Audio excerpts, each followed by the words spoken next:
नमस्कार. मी प्राध्यापक डॉक्टर प्रशांत फडणीस, अर्थशास्त्र विभाग प्रमुख, बाळासाहेब देसाई कॉलेज, पाटण. आज आपण BA भाग 2 आणि BCom भाग 2च्या विद्यार्थ्यांसाठी बँकिंग या घटकांमधील टाईप्स ऑफ बँक्स म्हणजेच बँकांचे प्रकार हा घटक अभ्यासणार आहोत. बँकांचे संघटनांच्या स्वरूपानुसार विविध प्रकार पडतात. विशेषतः भांडवल उभारणी कोणत्या पद्धतीने केली आहे यावरून सार्वजनिक बँका, खाजगी बँका, सहकारी बँका यासारखे प्रकार दिसून येतात. जागतिकीकरणानंतर विदेशी बँकाही तितकाच महत्त्वपूर्ण घटक झालेले आहेत. भारतीय अर्थव्यवस्थेचा विचार करता बँकांबरोबरच वित्तीय संस्था व विकास संस्थाही कार्यरत आहेत. त्यांनी देशाच्या आर्थिक विकासात महत्त्वाची भूमिका बजावली आहे. स्वातंत्र्योत्तर काळात बँकिंग क्षेत्राचा विस्तार वाढला आहे. 21व्या शतकात बँकांना आधुनिक रूप प्राप्त झाले आहे. बँकिंग क्षेत्रात आमूलाग्र सुधारणांचा हा काळ असून काही वेळा वित्तीय व भांडवली क्षेत्रात विकास अनुभवास आले आहेत. या पार्श्वभूमीवर भारतातील विविध बँकांचे प्रकार पुढील प्रमाणे सांगता येतील.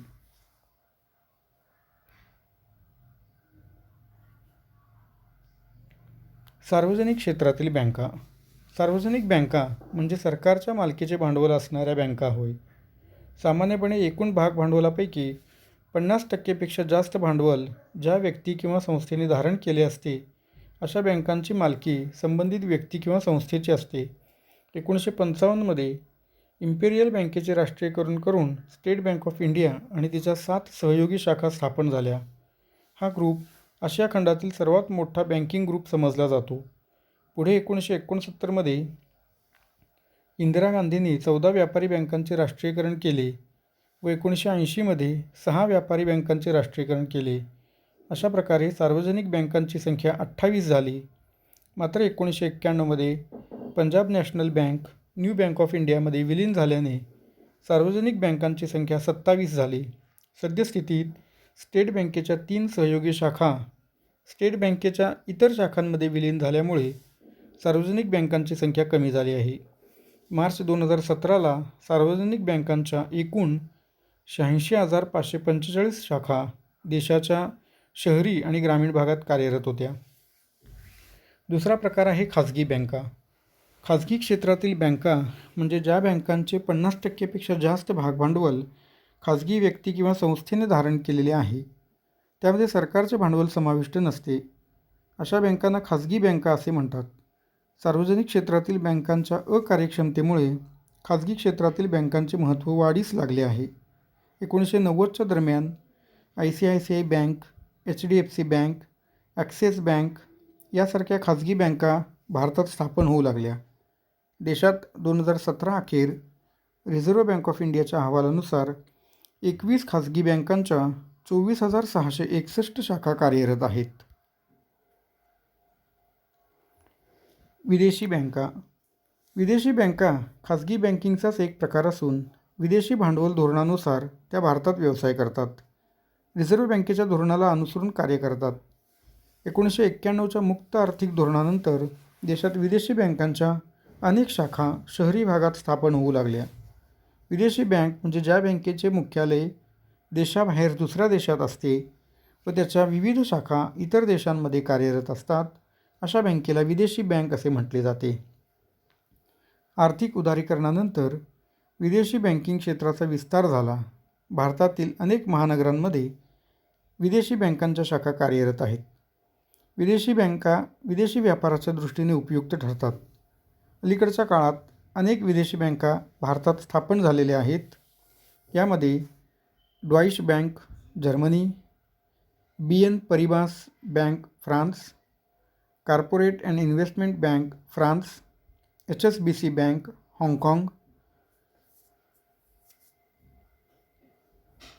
Mitsubishi limited Japan, DBS bank Singapore, Shinhan bank दक्षिण Korea, Barclays bank Britain, standard chartered bank Britain, Citi bank America यासारख्या नोव्हेंबर 2018मध्ये 45 विदेशी बँकांच्या एकूण 286 शाखा भारतात कार्यरत होत्या.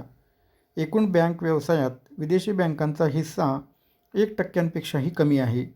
तथापि एकूण भांडवली मत्तेमध्ये 7% मत्ता विदेशी बँकांची आहे. चौथा प्रकार आहे सहकारी बँका. सहकारी तत्वावर स्थापन झालेल्या सभासदांबरोबरच सामान्य लोकांना बँकिंग सेवा देणाऱ्या संस्थांना सहकारी बँका असे म्हणतात. भाग विक्री करून भांडवल उभारणी सहकारी बँका करतात, ठेवी गोळा करतात, कर्ज देतात. मात्र खाजगी बँका आणि विदेशी बँकांपेक्षा सहकारी बँकांची कार्यप्रणाली भिन्न आहे. भारतात 1904 रोजी पहिला सहकारी कायदा अस्तित्वात आला. मात्र 1912मध्ये पहिला पतसंस्था कायदा अस्तित्वात आला.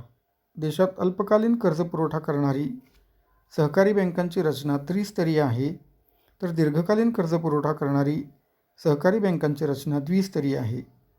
राज्य स्तरावर राज्य सहकारी बँक, जी शिखर बँक म्हणून कार्य करते, जिल्हा स्तरावर जिल्हा मध्यवर्ती सहकारी बँक आणि ग्रामीण स्तरावर प्राथमिक ग्रामीण कृषी पतपुरवठा संस्था, ज्यांना पॅक्स असे म्हटले जाते, त्या कार्य करतात.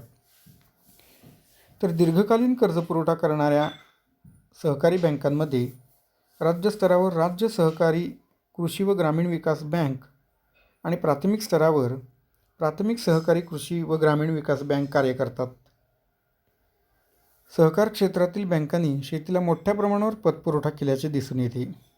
दीर्घकालीन पतपुरवठा करणाऱ्या बँकांमध्ये शिखर संस्था म्हणून देश पातळीवर नाबार्ड म्हणजेच national agricultural rural development bank कार्य करताना दिसून येते. पुढचा प्रकार आहे नागरी बँका. सहकारी बँकांमध्येच बिगर कृषी पतपुरवठा संस्था व नागरी सहकारी बँकांचा समावेश होतो. या बँका शहरी व निमशहरी भागात कार्य करतात. राज्य सहकार कायद्यानुसार या बँकांची स्थापना झालेली आहे. या बँकांना सहकार निबंधक कार्यालयाकडे नोंदणी करावी लागते. रिझर्व्ह बँकेने त्यासाठी स्वतंत्र नागरी सहकारी बँक विभाग स्थापन केला आहे. बँकिंग नियमन कायदा 1949च्या विभाग 22 व 23 नुसार नागरी बँक परवाना, शाखा विस्तार परवाना, भाग भांडवल, मालमत्ता वर्गीकरण, कर्जे या संदर्भातले निर्देश, लेखापरीक्षण इत्यादी RBI करते. शहरी भागात लघु व कुटीर उद्योगांना कर्जपुरवठा करण्याचे कार्य नागरी सहकारी बँका करतात. शिवाय व्यापार व उद्योगांना पतपुरवठाही करतात. या बँकांमुळे शहरी विकासाला चालना मिळाली आहे. Reserve bank of India. Reserve bank ही भारताची मध्यवर्ती बँक आहे. RBIची स्थापना 1935मध्ये झाली, तर 1949च्या कायद्याने या बँकेचे राष्ट्रीयकरण करण्यात आले. RBIकडे स्वतंत्र कृषी पतपुरवठा विभाग, नाबार्ड, बँक परवाना, चलन निर्मिती यासारखे विविध विभाग कार्यरत आहेत. देशातील सर्व बँकिंग विभागावर नियंत्रण व देखरेख करण्याचे काम RBI करते. RBI भारत सरकारची बँक म्हणून कार्य करते. बँकांना पतपुरवठा करणे तसेच केंद्र सरकारला आर्थिक मदत उपलब्ध करून देण्याचे कार्य RBI करते. यामुळे बँकिंग व्यवसायाला शिस्त प्राप्त झाली आहे. शिवाय बँकिंग व्यवसायाच्या विकासालाही चालना मिळाली आहे. शेवटचा प्रकार आहे विकास बँका. विकास बँका या बँकेतर वित्तीय संस्था व विकास बँका हा स्वतंत्र विभाग भारतामध्ये कार्यरत आहे. या विकास बँकांचा भारताच्या विकासात महत्त्वपूर्ण योगदान आहे. औद्योगिक विकास बँक यासारख्या बँका यामध्ये कार्यरत आहेत. या बँका विशिष्ट उद्दिष्टाने स्थापन झालेले असून उद्योगाला किंवा व्यवसायाला पतपुरवठा करण्याचे काम या बँका करतात. अशा प्रकारे भारतातील विविध बँकांचे प्रकार स्पष्ट करता येतील.